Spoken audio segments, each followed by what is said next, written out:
Тағы алып отырған жобамның тақырыбы бейнелеу өнері терапиясы баланың шығармашылық әлеуметін дамыту құралы. Бұндағы мазмұнына тоқтала кетсек, бірінші кіріспе мазмұны және де балабақшада бейнелеу өнері арқылы шығармашылық тұлғаға қалыптастыру жолдарын көрсетеміз. Балалардың жас кезеңдері бойынша өнерге үйрету, содан кейін мектепке дейінгі жастағы балалармен бейнелеу өнеріндегі тиімді дәстүрден тыс әдістермен сурет салу. Практикалық бөлімі бейнелеу терапиясы арқылы балаларды шығармашылыққа баулу. Бейнелеу терапиясының қолдану аясы менің қиялымдағы әлем, қалдық материалдардан сурет салу әдістері сияқты дәстүрден тыс сурет салу бағытта.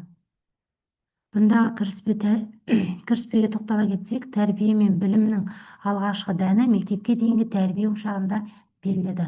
Бала бойындағы жақсы қасиеттер мен мүмкіндіктерді ашып, олардың өнегелі де тәрбиелі болуына жақсы нышандарға қарай баулу ең алдымен ата-ана мен тәрбиешінің сезімталдығы мен ізденімпаздығына байланысты.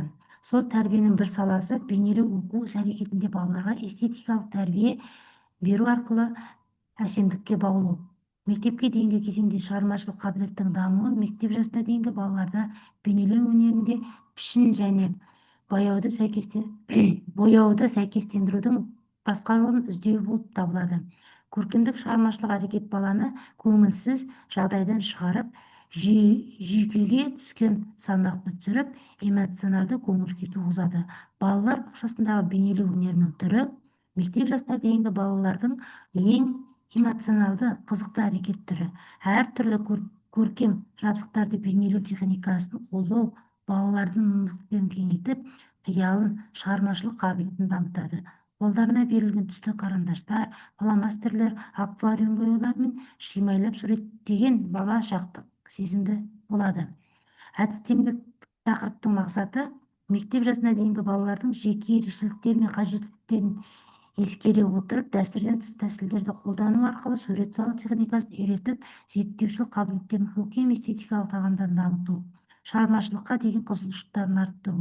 Міндеттері: сурет салу кезінде жағымды эмоционалды қарым-қатынас орнату, бейнелейтін заттарды өз бетінше зерттеп, қарапайым заттардың құбылыстарын, пішіндерін, түстерін, бөліктерін орналастыруға үйрету, көз бен қолдың үйлесімін дамыту, дәстүрден тыс сурет салу әдіс тәсілдерін және ерекшеліктеріне сай қолданып, керекті құралдарды орнатып, еркін сурет салуға мүмкіндік беру, қауіпсіздік пен тазалықты сақтауға дағдыландыру.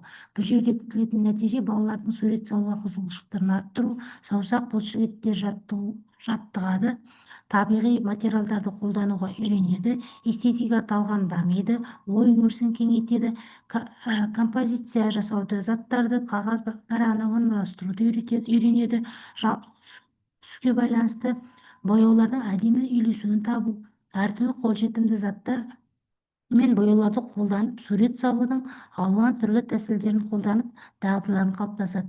Балалардан шығармашылық қабілеттері дамиды. Өзіндік шығармашылық іс-әрекет үшін жағдай жасай алатын, зерттеушілік қабілеттері артқан, дүниетанымы көркем, эстетикалық талғамы толық дамыған шығармашыл, жан-жақты заманауи тұлға болып тәрбиеленеді. Жалпы практикалық түрде күзгі жапырақтарды бас тарту әдісін сабақтарда пайдаланамын. Бұл дәстүрден тыс сурет салу деп аталады.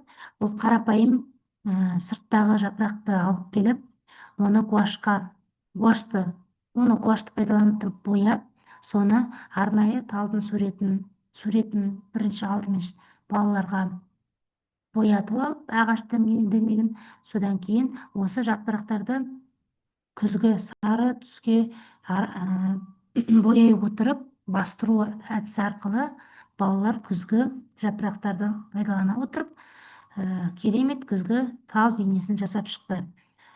Бұл жерде балалар түрлі түсті құм, бірақ бұл жерде мен құмды пайдаланған жоқпын.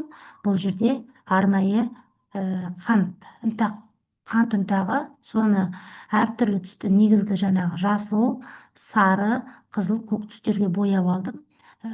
Сол боялған қантты баланың алдына қойып, бала өз қиялымен түрлі түсті қанттарды, яғни құм терапиясының бағытында алынып, сол балаға осылай жұмыстануға болады. Бұл жерде бала өз қиялындағы бейнені өз алдына бейнелеп жүруіне үлкен септігі тиеді. Бала қиялын ұштастырамыз. Бұл жерде емлік сазбен пайдалана отырып, арнайы балаларға арналған суреттерді ала отырып, суреттердің бөліктерінен нүктелі орын қалдырып, сол нүктелі орындарға емлік саздың көмегімен түстерді сәйкестендіру арқылы бала суретті толықтыра алады. Бұл жерде үрмелі түтікшемен сурет салу әдісі дәстүрден тыс үрмелі түтікшемен. Ол кәдімгі түтікшені пайдалана отырып, сұйық гуашьты пайдаланып, сумен араластыра отырып, үріп, оны бір бейнеге айналдыру. Бала өзінің үріп отырып, тыныс алу жаттығуын жасай отырып, бала өзінің суретін салады, бір бейнені салады. Ол бейнеге қарап, бала өз қиялын ары қарай толықтырып айтуына да үлкен көмегі тиеді. Мына бұл жерде қағаз бетіне бастыру арқылы сурет салу. Бұл жерде бізде пайдаланып отырған дүниеміз ас бөлмесіндегі губка, яғни арнайы ас бөлмесіндегі губканы балаға қызықты болсын деп отырып, ортасына резинка байлап, губканы көбелек пішінге айналдырып, сол көбелекті салу әдісі, яғни дәстүрден тыс сурет салу бағыты. Осындай дәстүрден тыс біршама суреттерді салуға болады. Бала дәстүрден тыс сурет сала отырып, өз қиялын толық жетілдіріп, ары қарай өзінің шығармашылық қабілетін дамытады. Бұл жерде балабақшада түстерді аңғаруға манағы айтып кеткендей, сосын бастапқы түстерді біледі, және бала шығармашылық жұмыс арқылы баланың өзінің ой өрісі, қиялы дамиды.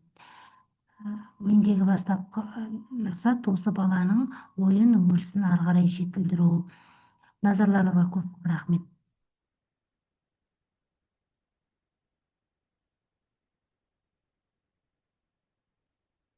Сау болыңыздар. Көп рахмет. Енді мынау сақталды ма?